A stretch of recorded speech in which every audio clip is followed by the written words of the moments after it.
mais um Podtex SBZ, hoje dia 2 de março. Sem a Maíra, só eu e você, né, Carol? Mas tá tudo certo. Tá tudo certo. Bom dia, Dal. Eu e você. Vamos assistir, viu? Não é porque você tá fazendo sustentação oral que não tem que participar, não. Eu e você e os ouvintes do Brasil. Bom, vamos lá. Temos 4 temas hoje. Tema da coisa julgada, tá todo mundo acompanhando, mas acho que vale a gente também fazer um WhatsApp aqui para todo mundo. O projeto de lei para a criação do Estatuto Nacional de Simplificação de Obrigações Acessórias, que eu espero que não complique mais a nossa vida, né? Alterações de benefícios fiscais em São Paulo. Para minha surpresa, mais uma coisinha aqui estadual, né? Quando você menos imagina, sempre vem algo novo. E por último, eu queria só fazer um pequeno alerta sobre uma decisão do CARF sobre PIS e COFINS e retificação de obrigação acessória. É isso. Muito bom. Vamos lá. Pós-carnaval já não era assim tempo, né? Vamos lá. Tema 881. Coisa julgada.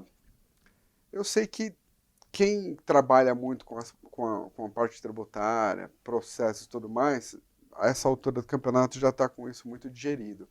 Mas para quem não teve oportunidade de acompanhar e está um pouco assustado ouvindo, ou para quem não é da área, eu queria trazer de forma muito resumida, muito sucinta o que é o tema, mas vamos lá. Na década de 90, algumas empresas conseguiram afastar a incidência da contribuição social sobre o lucro líquido por meio de uma discussão. Essas decisões elas transitaram em julgado. Perfeito. Então essas empresas estavam muito confortáveis com relação a isso. O problema é que em 2007, o STF reviu seu posicionamento. Na verdade, essas decisões, salvo engano, não chegaram nem até o STF, muitas delas. Mas fato que em 2007, o STF decidiu que sim, a contribuição social era constitucional e deveria incidir sobre o... Beleza. Muitas dessas empresas, com a segurança da sua decisão transitada em julgado, simplesmente continuaram não pagando contribuição social. O problema é que agora, mais recentemente, em sede de repercussão geral, e eu acho que vale uma explicação aqui, também para quem não sabe o que é repercussão geral, mas em sede de repercussão geral, o STF concluiu que uma decisão do tribunal em repercussão geral, ela interrompe o efeito de uma decisão que transitou em julgado. O que isso quer dizer, portanto? Que uma empresa que tinha uma decisão que já tinha se encerrado com trânsito em julgado, a partir de 2007, ela deveria ter revisto o seu posicionamento com relação a isso, porque a partir daquele momento, com a decisão do STF, ela deveria recolher a contribuição social. Claro que isso é algo relativamente novo, ninguém tinha essa expectativa, e isso vai gerar algum passivo para as empresas, né? Antes de falar o que pode acontecer no futuro, acho que vale só o que é essa repercussão geral. Toda vez que o STF identifica que um tema pode ter uma repercussão muito grande de ordem jurídica, política, social, ele pode puxar esse caso e falar, olha, isso daqui eu quero tomar uma decisão que vai ter um efeito muito mais amplo, com uma série de questões que podem surgir aqui. Então, em resumo, foi isso que o STF fez. Qual que é o ponto? E que todo mundo deveria ficar preocupado, ou atento, eu diria, seria para o futuro. Se você tem uma decisão que transitou em julgado, que pode ter sido, transitou no STJ, porque em algum momento não chegou a bater no STF, se isso vier a mudar, como eu gosto de falar uma vez, eu ouvi, coloque a barba de molho, porque você tem que precisar recolher. Então, o ponto principal aqui de atenção é no sentido de que mudou o entendimento do STF. Eu tenho uma decisão individual que transitou em julgado, vamos repensar o que fazer, porque sua decisão foi interrompida, os efeitos dela foram interrompidos, e você deveria recolher tributo. E tem alguns, não quero me aprofundar aqui, mas já existem algumas matérias para as quais estão sendo suscitados esse tipo de racional, como é o caso do IPI, que a gente já discutiu aqui algumas vezes na importação. Mas, perfeito, Dal. fechando esse assunto, né? Só fazendo um comentário bem rápido aqui do último Podtex que a gente gravou, a gente falou também sobre a questão do voto de qualidade do CARF, que mais ou menos não é igual, mas traz essa questão de dá para correlacionar, se você tem um planejamento, um memo, alguma coisa que foi feita em alguma época, em que você tinha uma composição com volta de Minerva, agora mudou, agora volta, talvez valha a pena refinar essa pesquisa, repensar, ver se realmente o tribunal continua entendendo isso ou não, porque muda mesmo. E não dá só porque você, às vezes, tem algo lá há 5, 6, 7 anos parado, está usando, e talvez valha a pena você revisitar e ver se o tema segue igual. A única certeza que nós temos aqui é a mudança, né? A propósito, quero fazer só um comentário que não tem muito a ver com o tema, porque eu não me recordo de um ano tão ativo assim. Não somos só nós, mas o mundo está com dificuldade de acompanhar a quantidade de atos sendo publicados por tudo, né? Então, algumas coisas mais em linha de projeto, mas uma série de mudanças que estão acontecendo. O que me leva ao segundo tema. Projeto de Lei Complementar 178 de 2021, criação do Estatuto Nacional de Simplificação de Obrigações Acessórias. Quem não leu deveria ler o artigo da Carol, que já foi publicado em alguns lugares, mas depois a gente podia colocar o link aqui para quem quiser. Tá no Jota. Tá no Jota, né? Bom, vamos lá. Vamos lá. Esse tema aí tem um pouquinho a ver com essas... Porque a gente tem aí, fazendo parênteses, né? As reformas, os projetos de reforma tributária, que vai, não vai, dizem que vai esse ano. Eu sou igual ao Dal, só acredito vendo mesmo. Mas, paralelamente a isso, você tem mini projetos aí que, se a gente for ver, tem grandes impactos, tanto quanto uma reforma única, né? E aí, esse projeto de lei complementar 178 de 2021 já passou na Câmara e está no Senado, ou seja, já está avançado aí, e pode ser, né, se for aprovado pelo Senado, a gente vai ter muitas alterações. Por que esse projeto surgiu, né? Quais foram os motivos? Pela questão do custo Brasil que a gente tem aqui. Clássico, o clássico custo Brasil e suas Só obrigações. Assim, trazendo uns dados aqui, basicamente as empresas gastam 1.500 horas por mês em preenchimento de obrigação, recolhimento de guia, preenchimento de, enfim, de GIA, de SPED, de tudo. Isso é um custo muito alto para a empresa, né? Se a gente olhar até os nossos clientes aqui, tem clientes nossos que têm setores de techs dentro das empresas com 40 pessoas, e a mesma empresa em outros países tem 2 pessoas, que dá conta de fazer o mesmo serviço. Eu vou compartilhar algo, foi um projeto que nós fizemos uma vez, há muitos anos, que eu achei muito interessante. Era uma empresa que ela tinha globalmente, ficava no México, 8 profissionais para cuidar de VAT no mundo, de todas as empresas. Uma empresa multinacional gigantesca. Então ela tinha 8 profissionais, ficavam no México e faziam toda a parte de VAT, que seria o nosso ICMS, PIS, COFINS, do mundo. E eles estavam extremamente intrigados, porque no Brasil nós tínhamos, a empresa tinha 17 pessoas e ela queria contratar mais pessoas. Eles contrataram, na época, um trabalho de uma consultoria para analisar o volume de trabalho, o que fazia sentido. E o resultado do projeto, que o board lá fora queria cortar pessoas, foi: você precisa contratar mais 2 pessoas para conseguir dar conta das obrigações. É isso, eu acho que o Dal trouxe aqui perfeitamente, é isso. Então, e além de tudo, como é nós contribuintes que preenchemos, se você preenche errado, você ainda toma auto-infração, multa, juros, etc. Então, assim, você preenche sozinho, se tiver errado, eu te cobro em dobro. Então, esse projeto... Mas vai melhorar? Vai melhorar mesmo? Esse projeto vem com essa sede de unificar essas questões que a gente tem aqui de recolhimento de guia, de preenchimento. Só fazendo parênteses, não abarca imposto de renda e IOF, mas abarcaria todos os outros tributos. Inclusive o ICMS, ISS. Então, o projeto fala de criar uma nota fiscal Brasil, que você emitiria uma nota fiscal única, em que você faria uma declaração única, que o sistema seria único, que tudo seria já pré-preenchido. Então, se você preencheu o mês passado, teoricamente esse mês eu consigo arrastar os dados e atualizar só. Então, realmente, para que pouquíssimas pessoas consigam fazer, né? E aí, a gente pensar em setores de varejo, etc., que tem operação em todos os estados, realmente, você emitir nota, fazer, é um super trabalho. Então, seria aí uma unificação de registros, então você teria um CNPJ, uma inscrição estadual, uma nota só. Isso é um grande código, uma grande obrigação. Né? Exatamente. E aí, teoricamente, né, eles dizem no projeto que você vai diminuir esse custo Brasil, atraindo investimentos, porque vai ficar muito mais fácil de você fazer a sua operação. O Dal aqui que faz supply chain, você sabe muito bem o quanto é difícil você conseguir levantar e entender isso tudo. Então, aí seria menos custos de empresa, com advogado, com contador, com escritório, com tudo.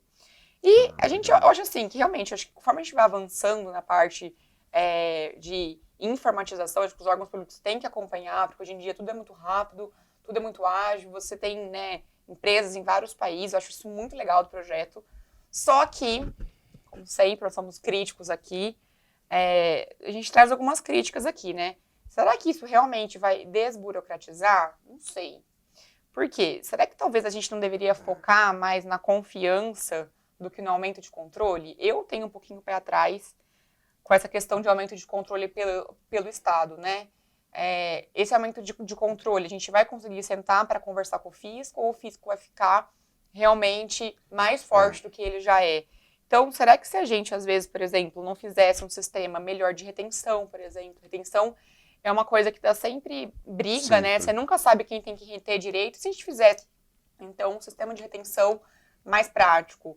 E se a gente tivesse, por exemplo, nos fiscos estaduais, procedimentos unificados, né? Quem retém, quem não retém, quando que começa a contagem de decadência, que a gente até viu agora, quando não começa. Então, assim, será que a gente precisa realmente unificar todos os sistemas em uma nota única?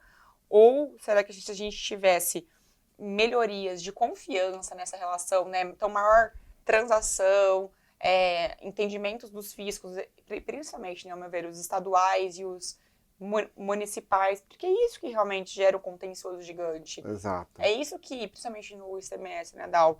É isso que você tem um estado que entende, o outro que não entende, aí você tem que fazer operação com os dois, não tem convênio, como que faz? Então, eu não sei até que ponto você jogar tudo, né, essa gerência na mão do Estado, do fisco, vai realmente desburocratizar ou não. Uma crítica minha, não sei, pode ser visibilidade de tudo vai dar, maior do que já tem hoje, né? Será que isso é bom? Será que a gente vai... Mas aí, será que ele vai conseguir sentar e conversar e explicar como que eu opero, como que eu não opero? Não sei. Então, assim, não sei se esse é o caminho ideal, mas tá aí. Queria trazer esse projeto pra gente. Alguma coisa tem que ser feita, porque o que não faz mais sentido é isso. O que me leva, e eu vou tomar a liberdade de inverter um pouco a nossa pauta aqui e trazer a decisão do CARF, porque conecta um pouco com isso, né? Por que conecta? É uma decisão do CARF tratando de crédito extemporâneo de PIS e COFINS. E, obviamente, o que é a fiscalização? Que ela quer que você retifique todas as obrigações acessórias, né? Que dá um super trabalho. Que dá um super trabalho. Então, esse acórdão da Câmara Superior analisou o tema e concluiu por maioria de votos o seguinte, falou, olha, um direito legítimo seu, que é o crédito, que pode ser utilizado em mês subsequente, você não deveria ter uma obrigatoriedade necessariamente de retificar se você tomá-lo de forma extemporânea. Então, isso desde que você prove que não tem utilizado em outros períodos. Isso é um assunto importante, mas eu queria chamar a atenção aqui para 2 pontos, que é isso, porque você tem todo esse fluxo de fazer obrigações acessórias. De repente faltou algum crédito, você tem que voltar e sair retificando tudo. É algo complexo. Então, me parece que é uma decisão bastante acertada no sentido de que, olha, prova para mim que você não tomou esse crédito e você pode tomar de forma extemporânea sem ter que retificar tudo. Agora, essa questão de não ter tomado crédito em um momento anterior, isso é extremamente importante quando você é questionado pelo fato de ter tomado um crédito extemporâneo e não ter retificado uma obrigação. Então, eu preciso assegurar que eu não fiz isso. Como? Na maioria das vezes, contratando alguém para fazer um laudo, né? Para mostrar que aquilo não foi realmente nenhuma competência anterior, mas que mostra exatamente isso. Essa questão das obrigações acessórias é um tema pesado, a ponto de chegar a uma discussão se eu deveria ou não ter retificado para assegurar um direito meu da não cumulatividade, que é super legítimo. E eu acho que é isso. Se você, por exemplo, unifica, né, todo mundo vai unificar. Não adianta nada você unificar e chegar na ponta, você ter que judicializar para entender se você tem direito ao crédito ou não. Então, às vezes, a questão de confiança, conseguir sentar, conversar, é muito melhor do que você unificar tudo e depois você cai nisso, né? Então, é um exemplo ótimo que ele trouxe de como que você acaba virando um tema que era, teoricamente, para ser simples, vira caótico. Fica caótico. Exatamente. Ótimo. E para encerrar, não podia deixar passar, né, sem começar o mês, com o ICMS. Nosso bom e velho tributo, eu sempre falo, a única certeza que eu tenho é que o ICMS ele sempre vai te machucar em algum momento, assim, porque por mais que você queira acompanhar, é um tributo muito dinâmico, com muitos estados, com tudo, né? E não quero entrar no aspecto de necessariamente mudança de governo, mas se você pegar nos últimos 2, 3 anos, quando você ainda tinha o governo anterior, essa questão de benefício fiscal de São Paulo, isso já foi, voltou, vai prorrogar, não vai acabar, prorroga mais um pouco, dá mais No um ano, último dia. tira no último ano, coloca. Mas existem alguns setores em São Paulo. São Paulo não tem uma política, por exemplo, muito forte de benefício fiscal para simplesmente distribuição, mas você tem alguns setores que você tem algo muito específico. E para nossa surpresa, nem tão surpresa assim, porque a gente sabia que existia todo um movimento de pressão para isso, mas nós tivemos aí 11 decretos alterando um pouco, não é nem a sistemática, eu vou falar aqui, ou melhorando um pouquinho, ou trazendo algum benefício novo. Nós não precisamos repassar todos aqui, mas só para trazer, se teve aumento de crédito outorgado para o setor alimentício, uma mudança de redução de base de cálculo, o setor de energia, que você tinha uma isenção, que era até 1 megawatt, agora passou para 5. Que é ótimo. O que é ótimo para essas microgerações, né? Redução de carga tributária para embalagem metálica, crédito presumido para o setor de informática, isenção para saúde, aí você tem repetro, telefonia, carga tributária, redução do ICMS para a telefonia, focado em call center, setor têxtil, higiene pessoal, você também tem uma mudança do termo aqui para 2024, então assim, tem uma série de questões que ainda precisam ser digeridas, mas o alerta aqui é, olha, se eu estou num setor que, via de regra, já tem algum tipo de benefício dentro de São Paulo, seja redução de base, seja algum crédito presumido, um crédito outorgado, vale a pena revisitar para ver se eu não estou deixando passar nada aqui. Nossos ouvintes aí, se quiserem mandar um e-mail para a gente, também, podtex@sbz.com.br. Se a gente, eu sou da saúde, quero entender melhor o que mudou, sou da parte de energia, enfim, fala aí com a gente que a gente troca ideia. É isso. É isso, então. Chega por hoje, Chega já por hoje. estamos aqui para variar, sempre no limite do tempo. Bom, obrigado, foi ótimo. Gente, obrigado aí pela audiência, por nos assistir ou por ouvir todas as plataformas que vocês nos acham, tá bom? É isso. Um grande abraço. Abraço.